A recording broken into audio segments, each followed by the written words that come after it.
Habíamos estado viendo, y hoy deberíamos terminar el capítulo 11 del libro de los Hechos. Me parece que vamos muy rápido, ¿no es cierto? Está muy bueno y vamos avanzando.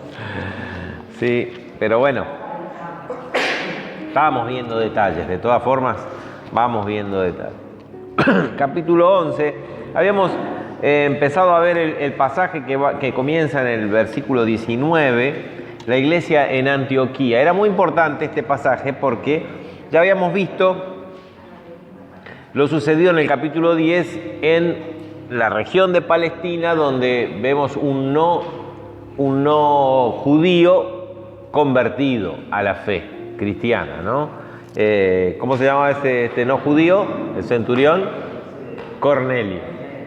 No solo Cornelio, sino toda su familia.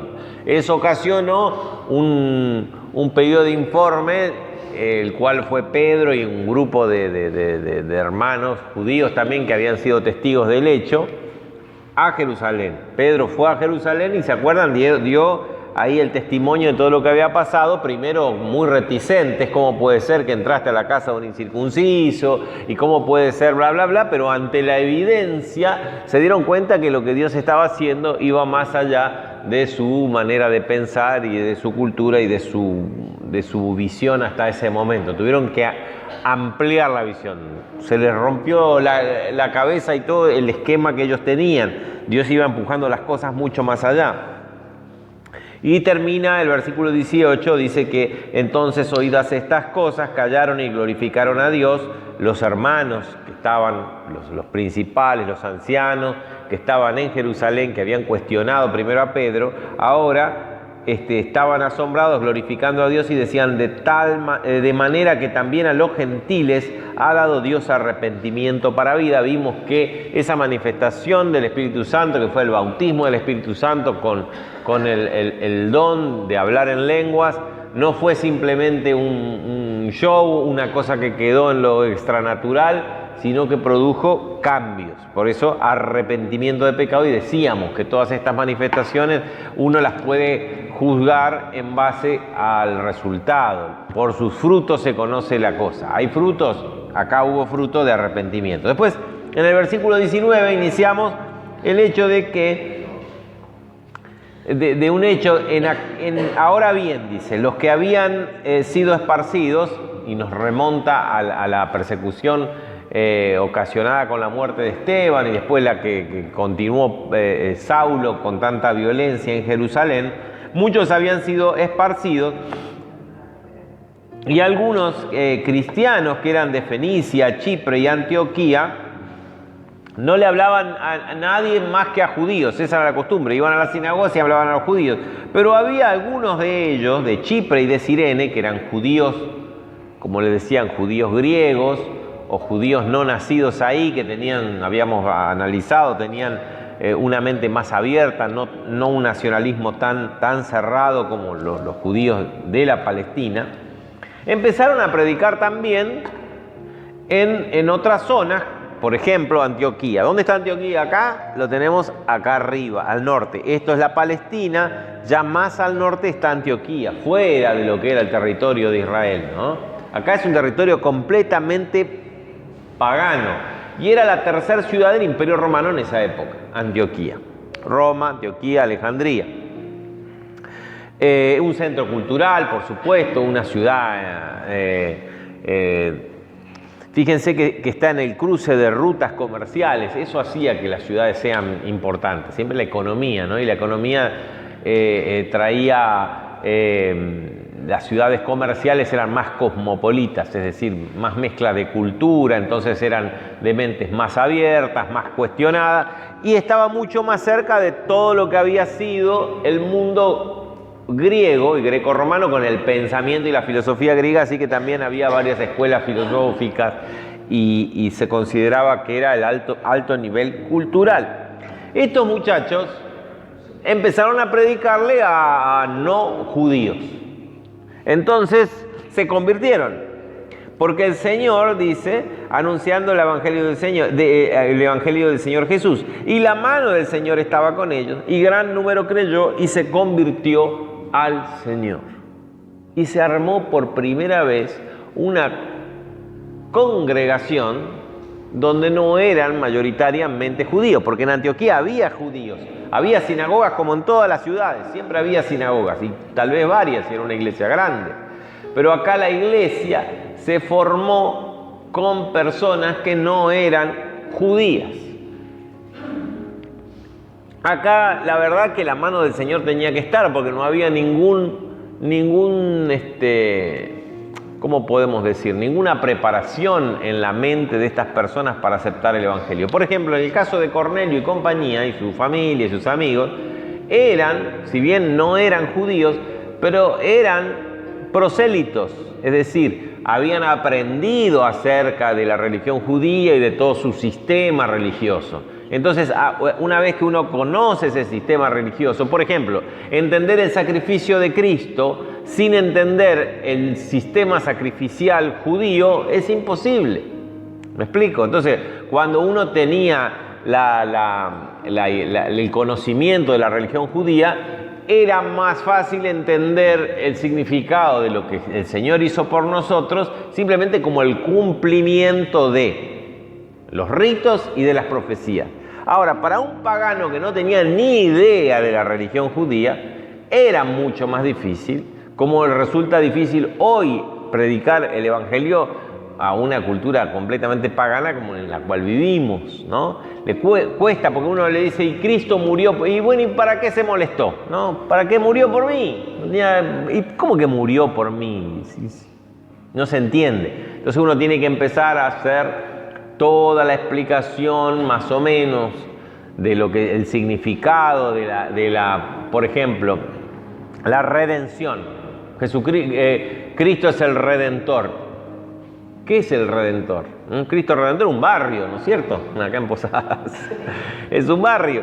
¿Qué significa la redención? El judío entendía lo que era la redención. Entonces, si uno le decía, Cristo es la redención, el judío lo entendía, lo que uno le estaba explicando. Ahora, un no judío tenía más problemas. Así que la mano del Señor estaba con ellos y el Espíritu Santo traía luz, y de esa forma se armó esa iglesia.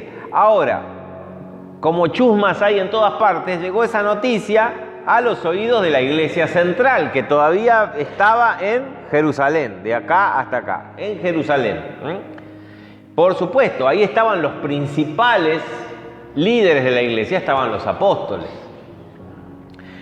Y enviaron entonces a Bernabé que fuese hasta Antioquía para ver qué estaba pasando allí. Estos mismos apóstoles son los que le pidieron cuenta a Pedro cuando Pedro entró a la casa de un incircunciso llamado Cornelio. Ahora ellos dicen, se enteraron de lo que estaba pasando en Antioquía. Un grupo de no judíos, de gentiles, de paganos, recibió el mensaje del Evangelio y se armó una congregación. Lo mandaron a Bernabé. Ya sabemos quién es Bernabé, habíamos visto su aparición en capítulos anteriores del mismo libro de Hechos. O sea, Bernabé, cuando llegó y vio la gracia de Dios, se regocijó y exhortó a todos a que con propósito de corazón permaneciesen fieles al Señor. Fíjense que los que evangelizaron no eran apóstoles, ni siquiera nos dice el nombre. Nos dicen que quienes evangelizaron, personas, varones que eran de Chipre y de Cirene, punto. Y de ahí podemos deducir que no eran judíos griegos, es decir, judíos nacidos fuera de la Palestina. Bien. Ahora, fíjense qué lindo, porque nos dice que este Bernabé era varón bueno. Qué lindo, bueno.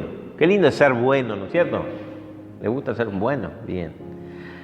Y lleno del Espíritu Santo y de fe. ¡Qué combinación perfecta! Vamos a ver cómo después este varón bueno tuvo problema con Pablo, porque Pablo no era tan bueno. Pablo tenía un carácter difícil y bravo, ¿no?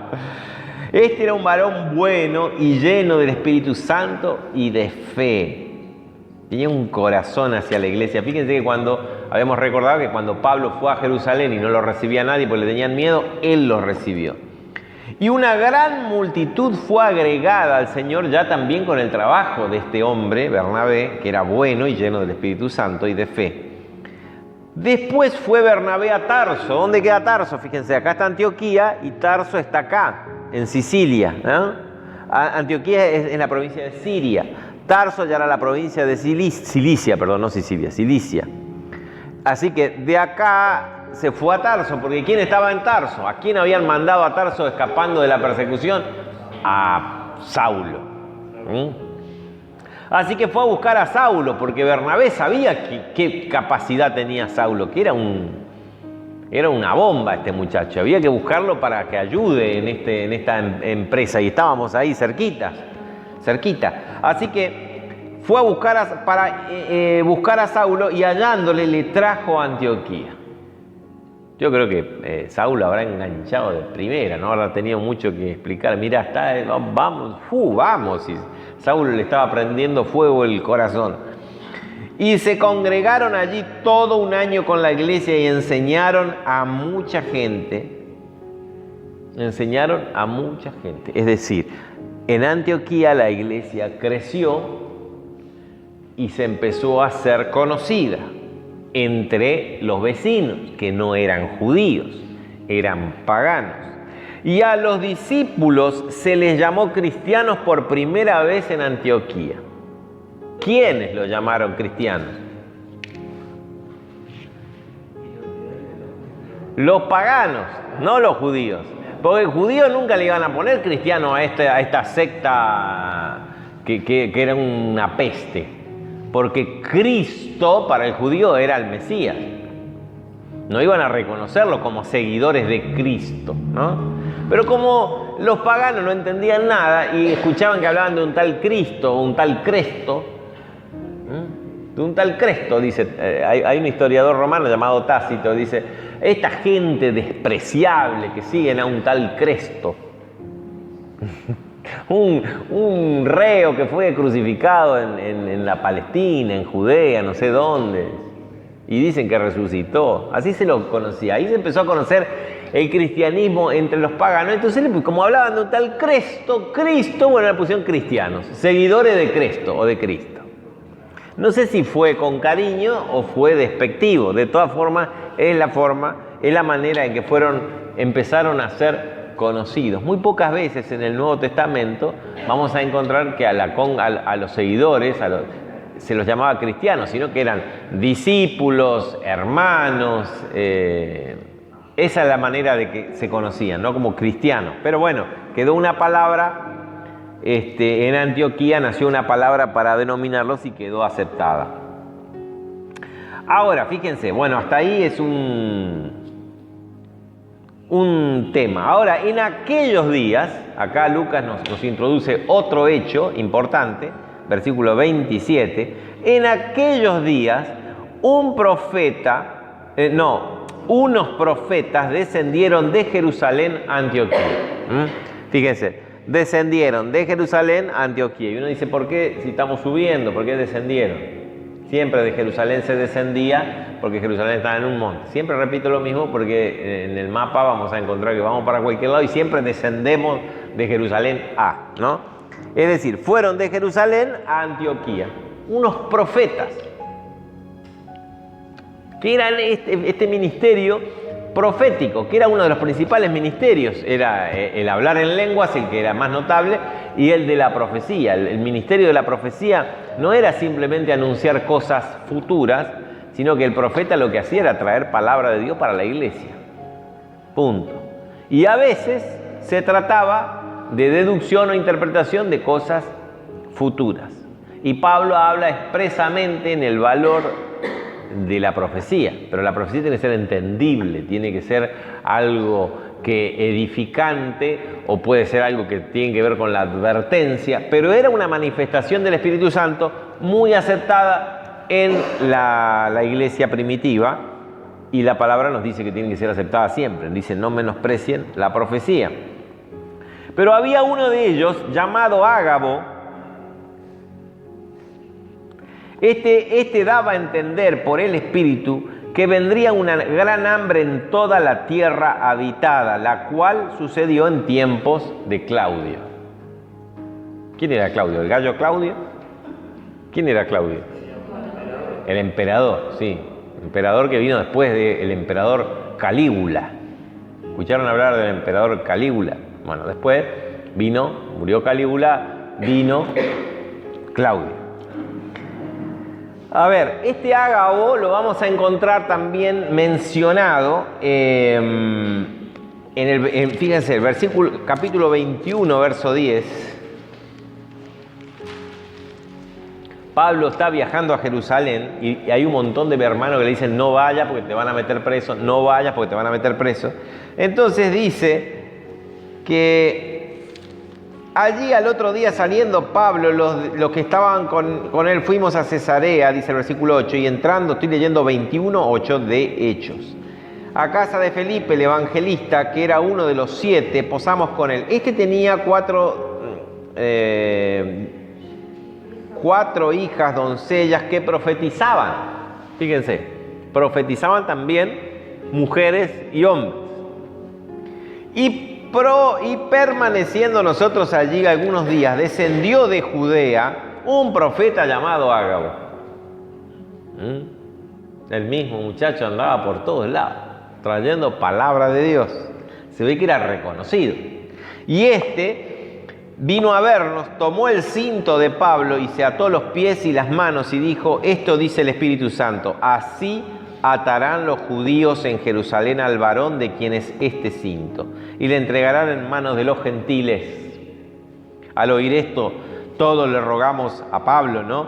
Y los de aquel lugar todos, de que no subiese a Jerusalén. Entonces Pablo respondió: ¿Qué hacen llorando y quebrantándome el corazón? Porque yo estoy dispuesto no solo a ser atado, más aún a morir en Jerusalén por el nombre del Señor Jesús. ¡Guau, Pablo! Y vamos todavía, Pablo. Pero ahí lo encontramos a Ágabo otra vez, ¿vieron? Era un profeta que Dios era movido por el Espíritu Santo y iba. Acá en este caso fue a Antioquía. ¿Y qué anunció Ágabo? O sea, el Espíritu Santo por medio de Ágabo, que iba a venir una gran hambre.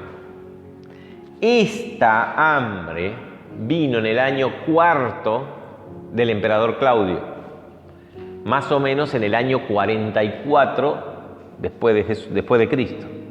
En el año 44 vino una gran hambre. Dice en toda la tierra, en realidad lo que vino es una gran sequía en toda esta zona, básicamente en la zona sur. También en toda la provincia, esto era lo que se llamaba las provincias de Asia, ¿no? Y la Palestina también, pero básicamente en la Palestina y en el norte de África una tremenda sequía que trajo mucha hambre, mucha miseria en esa región y en ese año. Estamos hablando del año 44. Así que fíjense cómo reaccionó la iglesia cuando dijo: va a venir un gran hambre. ¿Y para qué el Espíritu Santo les advirtió que iba a venir un gran hambre? Para que salieran a comprar mercadería y la guardaran y se proveyeran. Entonces los discípulos, fíjense, cuando nos dice entonces es la consecuencia de lo sucedido anteriormente. Después de recibir la profecía, los discípulos, cada uno conforme a lo que tenía, determinaron enviar socorro a los hermanos que habitaban en Judea. No era que el Espíritu Santo les dijo: muchachos, vayan y compren mucha comida ahora porque viene un gran hambre. No, la idea era moverlos a la generosidad de dar para los más necesitados. La iglesia de Judea, ¿se acuerdan cómo cuando empezamos? Capítulo 2, capítulo 3, ¿cómo estaba la iglesia? ¿Pasaban necesidad? No, a nadie le faltaba nada. Vendían lo que tenían, ponían los pies de los apóstoles y nadie le faltaba nada. Pero eso pasa cuando uno reparte y después se termina.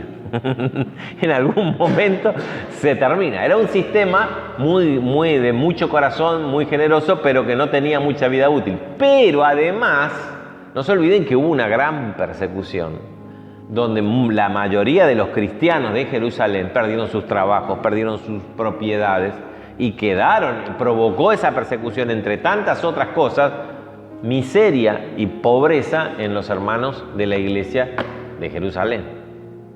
Así que más ahora en el año 44, esta gran sequía que golpeó fuerte toda la región, motivó, por eso vino por eso Dios trajo palabra por medio de este profeta Ágabo, ¿no? Y reconocido, y lo creyeron. ¿Y qué movió? Porque fíjense, acá no nos dice todo lo que pasó ahí. Nos dice que vino la profecía y después la consecuencia de eso. Pero en el medio habrá habido una charla diciendo, miren que tenemos los hermanos en Jerusalén que la están pasando mal y la van a pasar muy mal. Y no es que ellos podían juntar un dinero y mandarlo por Mercado Pago. Había que juntar, a organizar el viaje, ir hasta Jerusalén. Eso llevaba tiempo. ¿Me explico? Había que organizarse. Entonces, por eso la profecía era previa al suceso para advertir y para mover la generosidad de los hermanos. Eso era común. Una de las características de la primera iglesia, la característica del hombre lleno de Espíritu Santo, es la generosidad, el dar, el principio del dar, ¿no? Así que ellos, dice, ¿cómo juntaron? Cada uno determinaron, fíjense, esta palabra, determinaron, quiere decir que charlaron el tema, oraron este tema, y cada uno propuso en su corazón enviar socorro a los hermanos que habitaban no solo en Jerusalén, en toda la provincia de Judea. Lo cual, en efecto, hicieron. No solamente se determinaron, bueno, vamos a traer el domingo 1 kilo de alimento y después lo olvidamos. No, efectivamente, fíjense, lo cual hicieron enviándole, en efecto, dice, a los ancianos por mano de Bernabé y de Saulo. Los líderes que estaban a cargo en la iglesia de Antioquía, iban a mandar a los ancianos de la iglesia de Jerusalén. Acá vamos a ver dos cositas. Primero, un pequeño problema de cronología. Vamos a Gálatas capítulo 1 y 2. ¿Se acuerdan que en Gálatas Pablo está contando su testimonio y dice que después que estuvo en Damasco, él estuvo 2 años en Arabia y de ahí recién subió a Jerusalén? En ese momento está argumentando en la iglesia de los Gálatas. Fíjense dónde está Galacia. Esta es la provincia de Galacia, Bitinia, el Ponto, Galacia, Asia, Panfilia. Acá está la iglesia de Éfeso, Pérgamo, Sardis, que aparecen en el Apocalipsis. En Capadocia también estuvo. Toda esta región. Acá están los macedonios. Tenemos la iglesia de Corinto acá. Fíjense, ¿vieron? A mí me encanta ver los mapas porque me ubica en la realidad, ¿no? Porque si no, uno tiene todos los lugares medio volado. Bien. Le escribe a los Gálatas defendiendo su ministerio y diciendo: mi ministerio fue dado por Dios y yo no fui corriendo a los apóstoles a ver qué tenía que hacer, sino después de 2 años subí a Jerusalén y estuve ahí 15 días, bla, bla, bla. Versículo 2, capítulo 2, versículo 1 dice: después, pasados 14 años, subí otra vez a Jerusalén con Bernabé, llevando también conmigo a Tito. 14 años. Bien. No nos dice, fíjense, dice, después pasados 14 años. No nos dice 14 años desde cuándo. Desde su conversión, desde la primera vez, que es lo más normal pensar, que desde la primera vez que estuvo ahí en Jerusalén. Es decir, si estamos en el año 44, para combinar con este pasaje de Hechos, ¿no? Hechos 11, 30. Si él fue en el año 44 a Jerusalén, no nos cierra, porque 14 años más 2 años que estuvo en Arabia son 16. Quiere decir que él se convirtió en el 28, antes de la muerte de Cristo. No nos cierra, ¿entienden? Entonces, ahí se armó todo un lío de interpretaciones diciendo que acá Lucas se equivocó, que en realidad, porque si no Pablo lo hubiera contado en Gálatas. Me explico el problema teórico que tenemos en cronología. ¿Se acuerdan que en Gálatas ya teníamos el mismo problema? Que lo solucionamos cuando nos dijo que estuvo 2 años en Arabia y en Hechos no aparece el viaje de Pablo a Arabia. Entonces lo metimos ahí entre dos versículos y calzamos perfecto, lo entendemos bien. Acá tenemos otra vez este relato de Pablo, un aparente problema de cronología. ¿Cómo lo arreglamos? Porque aparentemente este viaje de Pablo fue en el año 50, no en el 44, cuando el concilio de Jerusalén, que vamos a verlo en el capítulo 15 de Hechos. Él sube con Bernabé y sube con Tito también. Aparentemente, entonces, ¿cómo no nos cuenta? Dice que recién 14 años después fue a Jerusalén.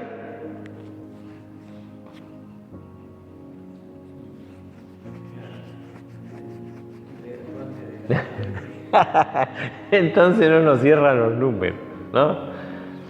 El tema es, primero, la naturaleza del relato de la carta de Gálatas, que si bien él está recordando y contando su vida y su testimonio personal a los Gálatas, me refiero a Pablo, él lo que está argumentando ya en el capítulo 1 es que su ministerio, porque está defendiendo su ministerio, fue dado por Dios y que él no dependió de ningún hombre para desarrollar su ministerio, porque claro, él era un apóstol que no había estado entre los apóstoles de Jesús. Él vino después, entonces lo querían correr por la izquierda a Pablo, sus enemigos. Entonces él defendiéndose, porque en ese entonces Pablo estaba, ¿quién eran sus enemigos o sus detractores? Eran los judaizantes, que eran los cristianos que exigían o interpretaban que había que cumplir la ley para ser cristiano. Y Pablo, siendo un gentil, ¿no? Bueno, un judío que cumple la ley, qué sé yo. Y Pablo, bueno, argumenta eso. Toda la carta de los Gálatas es un buen reto, justamente, a esa iglesia que estaba en Galacia, en la provincia de Galacia, que había varias iglesias, pero a las iglesias de ahí, que se habían dejado llevar por esta idea judaizante, ¿no? Bien, entonces, con ese contexto podemos entender que Pablo lo que está haciendo es argumentando, pero no nos está haciendo un relato exhaustivo de toda su experiencia. Y fíjense el detalle del 2.1, dice, después que fue a Jerusalén la primera vez, después, pasados 14 años, subió otra vez a Jerusalén. Y no nos está diciendo que no hubo una en el medio, ¿no? Nos dice después. No dice inmediata o por segunda vez, sino nos dice después. Entonces no nos inhabilita para pensar que hubo un viaje intermedio en el año 44, que es el viaje que nos está contando acá Lucas, ¿no es cierto? En el versículo 30 del capítulo 11. ¿Se entiende lo que digo?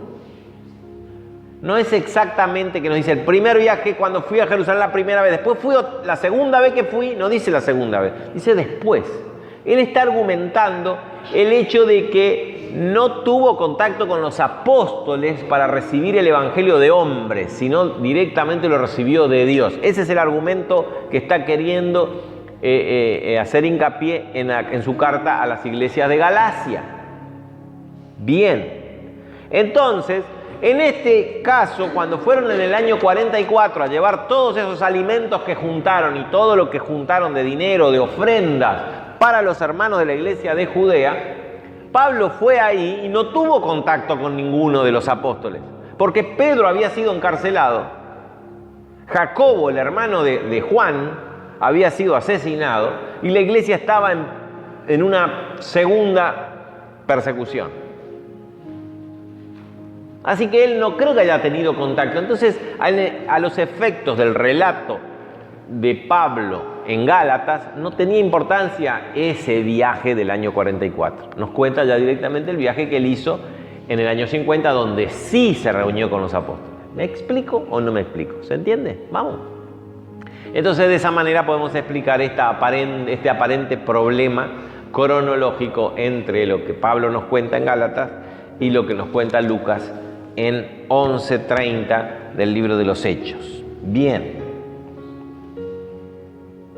¿Vamos? ¿Seguimos? Cualquier cosa me preguntan y listo. Bien. En aquel mismo tiempo. Perdón. Y dice, fíjense este detalle que sí lo quiero ver esto acá en el versículo 30. Dice,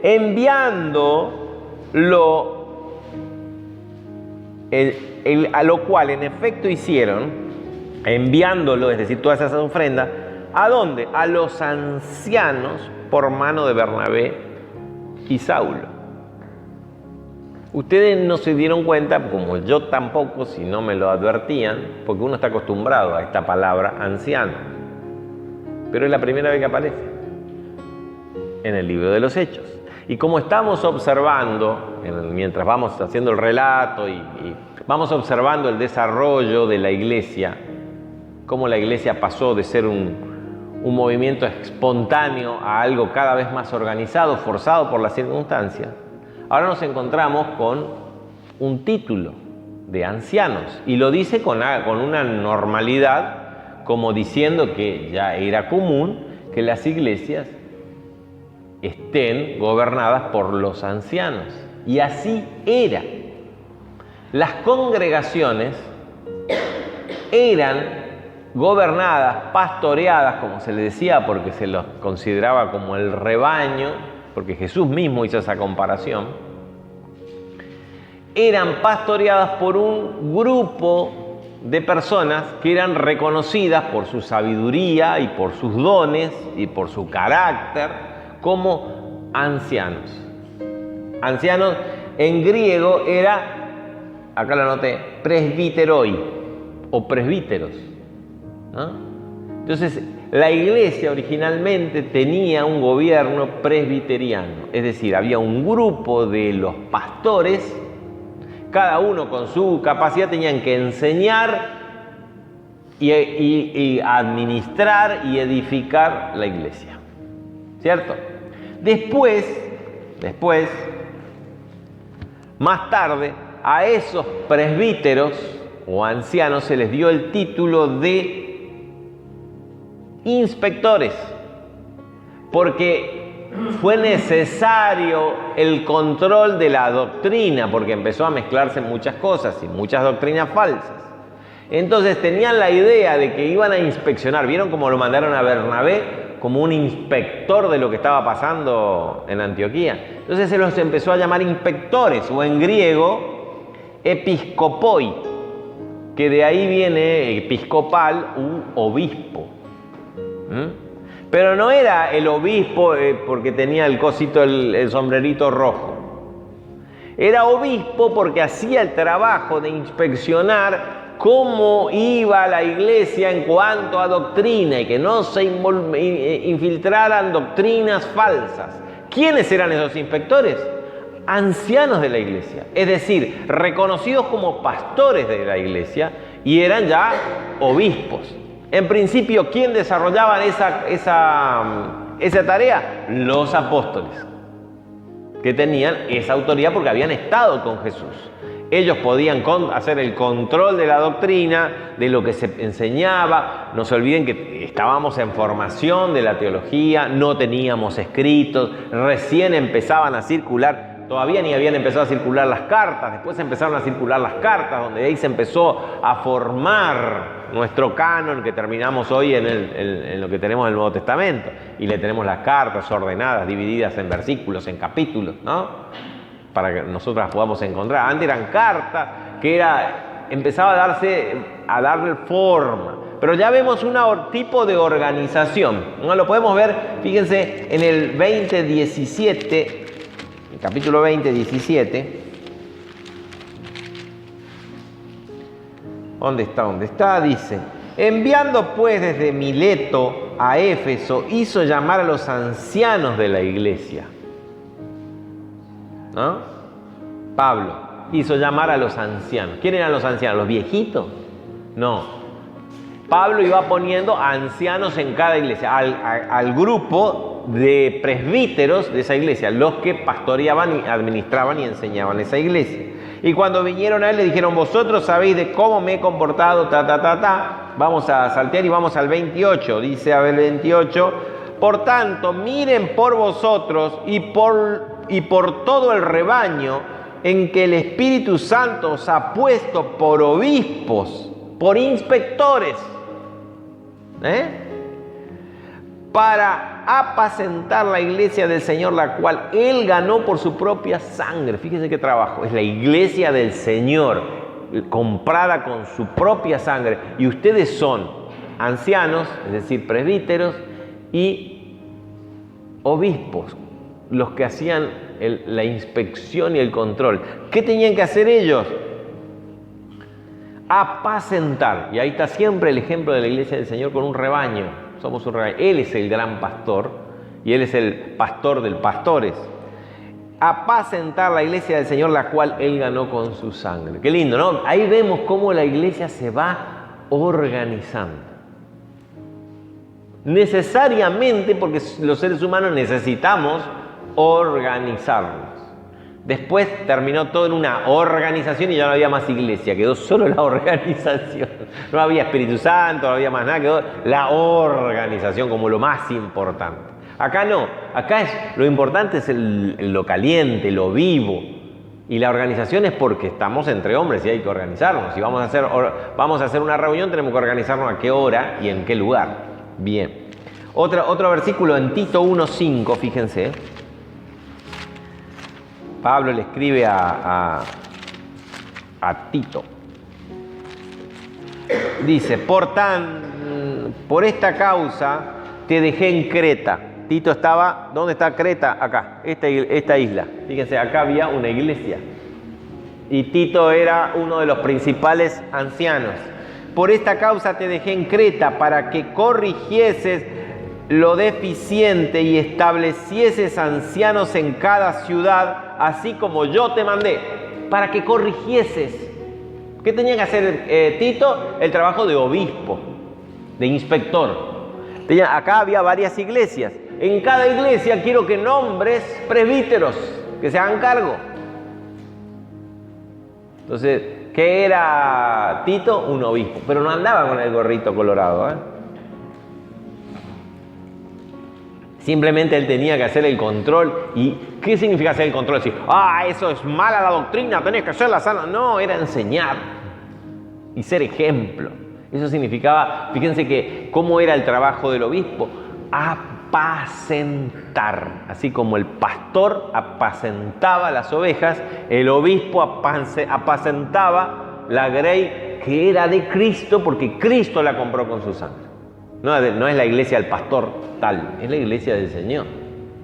¿Bien? ¿Se entiende? Qué lindo, ¿no? ¿Vieron cómo las cosas tienen un orden espectacular y están hermosas? Cuando metemos la mano a los seres humanos arruinamos todo, pero mientras lo manejaba el Espíritu Santo con libertad, todo funcionaba. Así que eso Pablo le había encargado a Tito. En 1 Pedro, esto está hermoso, esto está fantástico. 1 Pedro 5:1 dice, ruego a los ancianos, a los presbíteros, que están entre vosotros, yo anciano también con ellos y testigo de los padecimientos de Cristo, que soy también participante, que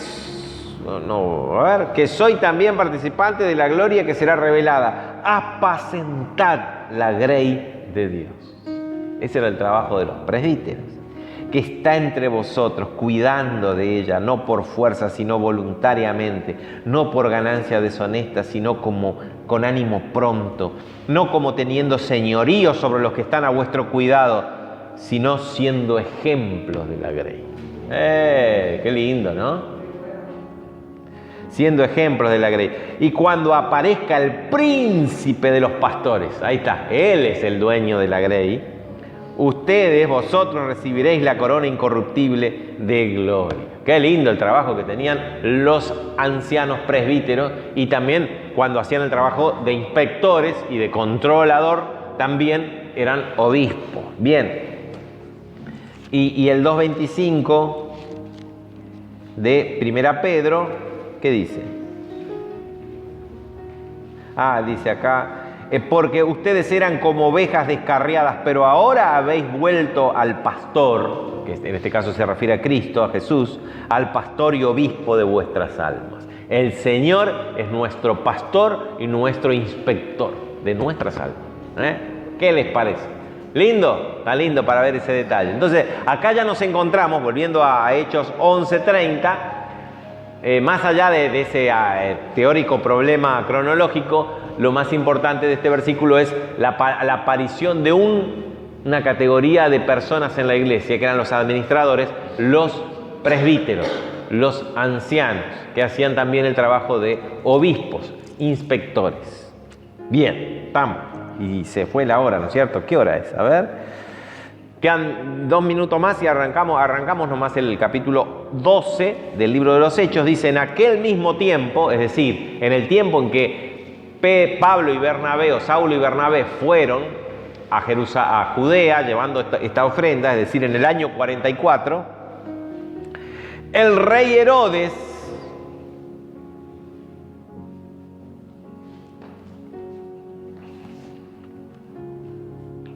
echó mano a alguno de la iglesia para maltratarles. Bien. Digamos que este Herodes es Herodes, el llamado Herodes Agripa, no porque tenía gripe, ni gripa, sino que así se llamaba. Era nieto de Herodes el Grande. Herodes el Grande fue el que hizo el templo de Jerusalén, el famoso y tremendo templo, ¿no? Herodes Agripa nació en el año 10 antes de Cristo. O sea que estamos en el 44, el tipo ¿cuántos años tenía? 54 años. Según Josefo, un historiador judío, según Josefo dice que, a ver, ¿dónde tengo acá? Era un príncipe astuto, ligero, pródigo, es decir, derrochón, le encantaba la festichola y el lujo, aunque menos malo que su abuelo. Así cita en el libro Josefo, y describiendo cómo era Herodes Agripa. Él se crió en la corte romana, o sea que era un hombre muy culto. Calígula, el emperador que estuvo antes que Claudio, le otorgó que administre con el título de rey, porque en realidad el rey tenía que hacer lo que decía Roma, pero él tenía el título de rey, las provincias del norte y el noroeste de la Palestina, ¿no? Norte.